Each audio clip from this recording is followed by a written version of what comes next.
In terms of the rhythms of daily life, both concerted cultivation and the accomplishment of natural growth have advantages and disadvantages. Middle-class children learn to develop and value an individualized sense of self. Middle-class children are allowed to participate in a variety of coveted activities: gymnastics, soccer, summer camps, and so on. These activities improve their skills and teach them, as Mr. Tallinger noted, to be better athletes than their parents were at comparable ages. They learn to handle moments of humiliation on the field as well as moments of glory. Middle-class children learn, as Mr. Williams noted, the difference between Baroque and classical music. They learn to perform. They learn to present themselves. But this cultivation has a cost. Family schedules are disrupted. Dinner hours are very hard to arrange. Siblings such as Spencer and Sam Tallinger spend dreary hours waiting at athletic fields and riding in the car going from one event to another. Family life, despite quiet interludes, is frequently frenetic. Parents, especially mothers, must reconcile conflicting priorities, juggling events whose deadlines are much tighter than the deadlines connected to serving meals or getting children ready for bed. The domination of children's activities can take a toll on families.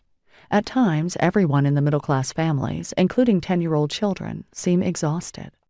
Thus, there are formidable costs as well as benefits to this child-rearing approach. Working-class and poor children also had advantages, as well as costs, from the cultural logic of child-rearing they experienced. Working-class and poor children learned to entertain themselves. They played outside, creating their own games, as Tyreek Taylor did with his friends. They did not complain of being bored. Working-class and poor children also appeared to have boundless energy. They did not have the exhaustion that we saw in middle-class children the same age. Some working-class and poor children longed to be in organized activities. Katie Brindle wanted to take ballet, and Harold McAllister wanted to play football. When finances, a lack of transportation, and limited availability of programs conspired to prevent or limit their participation, they were disappointed.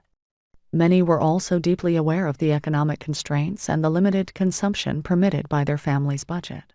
Living spaces were small, and often there was not much privacy. The television was almost always on, and, like many middle-class children growing up in the 1950s, working-class and poor children watched unrestricted amounts of television. As a result, family members spent more time together in shared space than occurred in middle-class homes. Indeed, family ties were very strong, particularly among siblings. Working-class and poor children also developed very close ties with their cousins and other extended family members.